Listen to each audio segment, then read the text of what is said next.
Hi, BookTube. I'm here with a currently reading. It's about the middle of the month, so I thought I'd just check in. We had a bit of a false spring here, and now it is back to being cold. Not as cold as it was before, but I'm not here to talk about the weather, so why am I talking about the weather? Probably because I'm a little chilled right now. Anyways, what I'm currently reading. I finished Fables, volume 14. And discovered that it was an accidental reread. I guess when I was looking for the plot summaries it didn't sound that familiar, but oh well. This one deals mainly with the witches in Fables and their various roles. And then there's a nice little snippet at the end where Fly is hosting like this baseball game. Of course something happens because it's Fables, so something drastic has to happen, but it was a very enjoyable story. I'm still listening to my audiobook, Will in the World, and it's interesting. It's not so much a biography of William Shakespeare so much as like describing the world that he lives in, really. Like, because we don't know much about Shakespeare. There wasn't a lot left. So what Stephen Greenblatt, or Blatt, I actually remember that name, is doing is he's kind of like extrapolating and like taking guesses at Shakespeare, both using the context of the world that he lives in and words from his plays. And it's really cool because he's grouping it in themes. So it's pretty cool. We know a lot about Shakespeare's father. He's apparently a drunk and lost a lot of money and ended up in a lot of debt, which Shakespeare kind of rectified, and it was said that he was difficult to be debauched, so he didn't, drink in excess and all that kind of stuff. So I'm learning a lot about who Shakespeare potentially was. That's all we can say. And the book really makes me want to time travel. I want to go back and, like, first of all, okay, Shakespeare was part of this group, right, and of playwrights, and they were kind of snobbish, not in regards to class, but in regards to education, and Shakespeare didn't have this education. And I kind of want to go back to these people, I can't remember their names, and tell them, like, I don't know who you are. You're nobody. If we think now about the greatest writer on earth, everyone's gonna say Shakespeare. I just want to like go back and do that thing that the doctor did for Van Gogh and be like, "You are the greatest playwright." Yeah. So yeah, and I started a new audiobook because I've decided I'm sick of being tired all the time, and one of the things on the internet Dr. Google suggested I do is take a walk. And I decided to listen to an audiobook to kind of encourage me to do that. So it's an audiobook I'm only going to listen to while on my walk. And I decided to just start with the very first audiobook on my computer. And that was A Rising Man by Abir Mukherjee. Look, I'm remembering names. Maybe like this walking is really helping. That's weird. And it takes place it takes place in 1919 or thereabouts. Yeah, 1919. He says when he arrives in Calcutta, which is being newly built as the British capital of India, and it's like a detective story. It's interesting so far because it's a white man that's been murdered, and there's this whole commentary about like, why aren't the police, like, this area has murders almost every day, why are the police now finally investigating? And he's like, it's because it's a white man. Because it's a British person and not an Indian person, that's why they're investigating. So it has this commentary right away. It's pretty cool. Yeah, and also talking about digital reads, I had to charge this because it died, so my cover's not up there. But I'm reading The Honjin Murders, another detective novel. I'm really super enjoying this though, and it's another historical things. I'm on chapter 14, 109 of 151. Really enjoying this. Book's not turning off. Who would have thought we'd say that? My book's not turning off. Turn off. There we go. Alright, I can show you the cover. Kind of. It's in black and white because I have the e-ink, which is really good for your eyes. Anyways, what was I saying? Oh yeah, it's another historical murder mystery set in Japan in the 1940s, I believe, after World War II. Yeah, it's quite cool. Very straightforwardly told, and I like that. I really appreciate that in detective novels. The A Rising Man isn't. There's a lot of background and a lot of like, you know, character development stuff going on instead of like just this is the story, blah blah blah blah blah. Whereas this one is like that. Like, I don't think I could tell you much about the detective in this besides that he's a little odd. But yeah, I do like that sometimes in murder mysteries. I just want to get the plot, get the story, get it done. Okay, physical reads. I've already talked about like 4 books. I said in my March TBR I was only going to read 2 or 3 books at a time, and that didn't work out. I kind of was getting bored with one book and I was like, I don't want to like have to feel like I have to finish this one to move on to something else, and then it wasn't going as fast as I wanted it to, so I just decided to pick up all the books. So yeah, I have quite a few books to talk about here. I am almost at the halfway point, I'd say, in House of Chains. And the beginning is awesome. I love Carcel Orlong. He's such a fascinating character. And it's starting to be more linear now. All the events of the 3 previous books have happened and we're here. Instead of like jumping all over the place back and forth in time, this is like the conclusion to those 3 things. But I'm sure like there's like 10 more books in the series, so I'm sure there's more going on after this.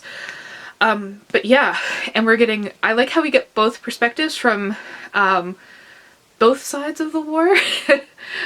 You can't say that one's good or one's bad. So yeah, it's really cool. There's a lot of stuff going down. There's one issue I have, and I'm wondering why people aren't acting on this certain thing. Because I know I wouldn't be able to contain myself. I'd just kill this person. If you've read this book, I hope you know what I'm talking about. And I hope something happens to him, that there's a reason that he's being kept alive, and something very horrible happens to this man. No spoilers though. And then I'm rereading the Iliad. I don't remember a lot of this, and I have all these notes and stuff like this.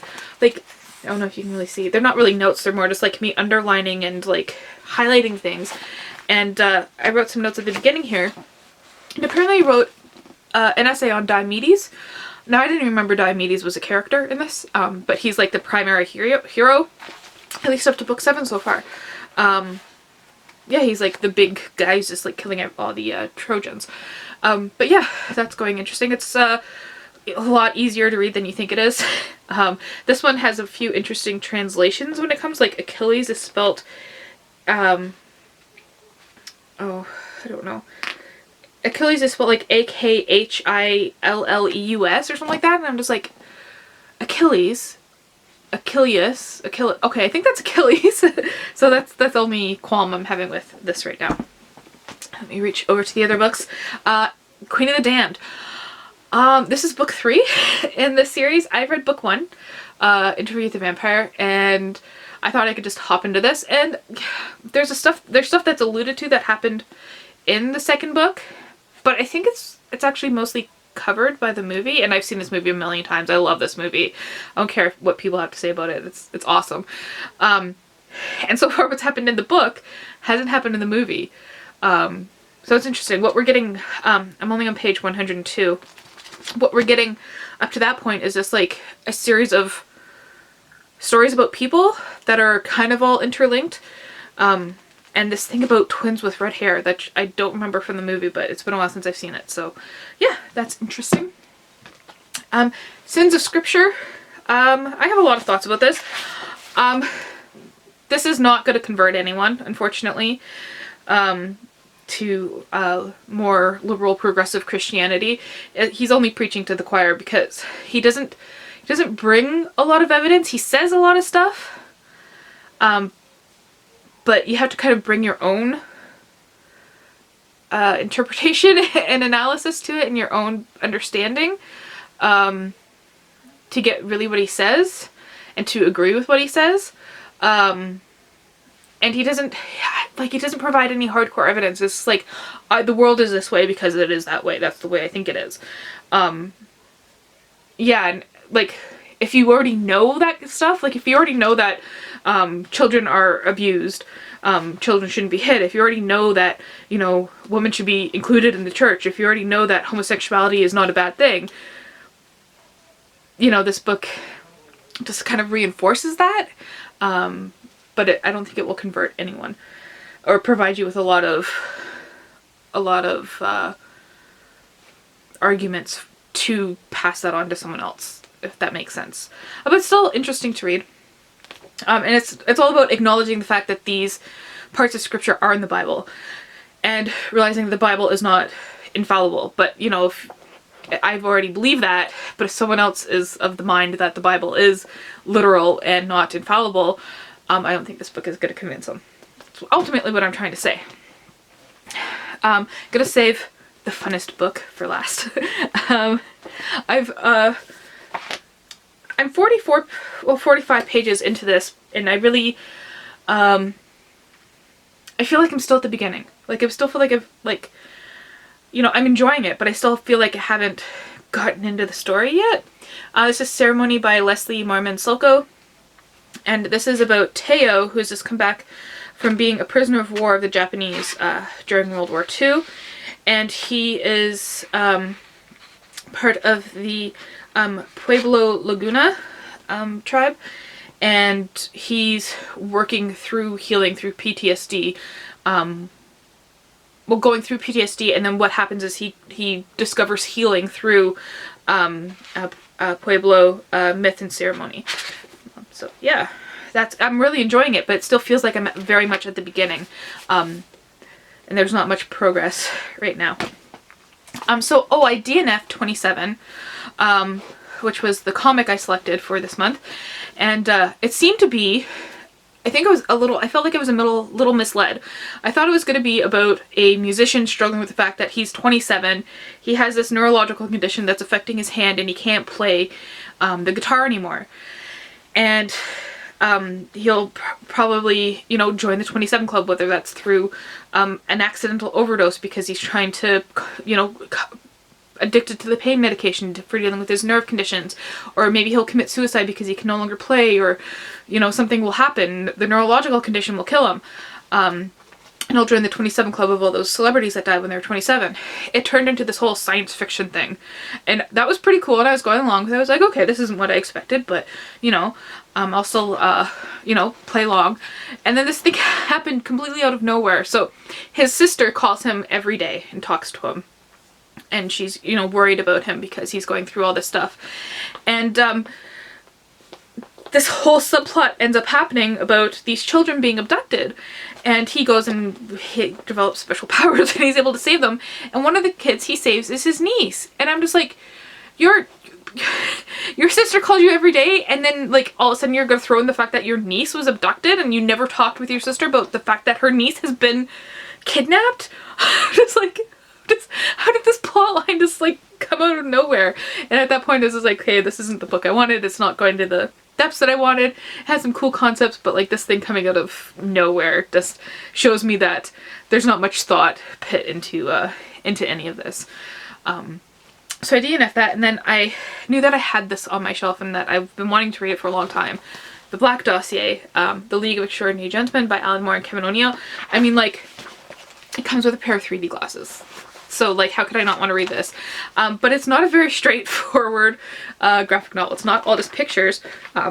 Actually, to show you where I am, this huge page of text, which is, admittedly, I skipped over a lot of it. What is this one? Prospectus of London. Now let's look for something that I actually... Oh, I gotta be very careful showing you. Yeah, no, okay, there's a lot of nudity in there. A lot of nudity in here. Make sure there's not... Okay, so they have, like, this whole play by Shakespeare in here. They have a sequel to Fanny Hill in here, which is what I couldn't show you. There's, like, it's like a lot of reading. And I was just like, this is interesting. So it's taking me a lot longer than a normal graphic novel. But it is, I don't really see where the plot's going right now. That's just these two people have stolen the dossier, and all these documents that I said are what's in the dossier. Yeah, so there's that. And I'm also reading The Death of Vivek Oji by Akwaeke Emezi. It's kind of slow moving. I really didn't see where it was going for a while, and then the kind of event or it's not really an event, the kind of crux of the story was exposed.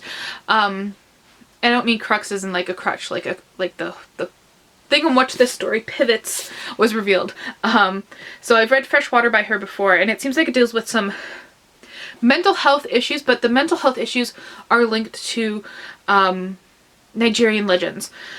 And I don't know what this one's called, but Vivek OG has this mental health thing, and it's really interesting how it's expressing itself in his, I guess he'd be in his late teenage, early 20s, where I am now. Yeah, it's really quite interesting. And the funnest book I'm reading, save that for last. Oh my god, okay, I'm not editing this video, so I apologize for the length, is Guards by Terry Pratchett. Yeah, this book is the first in the Watch series, and I want to watch the TV show, which has a few episodes out right now, which, oh, I don't know if you can catch the shine there, but it was shining. Anyways, and like, this is so good. My new favorite character, Lady Ramkin, she is so kind and so odd and so, I just love her. I want her to be my friend. Yeah, and she raises baby dragon, like these little itty bitty dragons. And the big dragon is like the crux of the novel. The crux, I like that word right now. Yeah, so that's it. That is what I'm currently reading. Let's pose for, oh no, my battery's dying, so I'm trying to do this fast. Let's pose for a, oh my gosh, how many? 1, 2, 3, 4, 5, 6, 7, 8, 9, 10, 11 books I'm currently reading. I'm not crazy, I promise. This is just how I do things.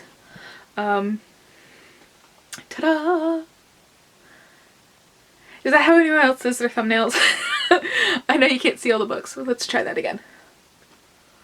There we go. Okay, let me know what you're currently reading, if you've read any of these, and your thoughts on them. And I'm at 17 minutes, otherwise I would talk about Canada Reads, but maybe I'll do that in another video. Maybe I'll just won't talk about it. There isn't a lot of drama this year, but I'm very happy that Johnny Appleseed won. I'll just say that.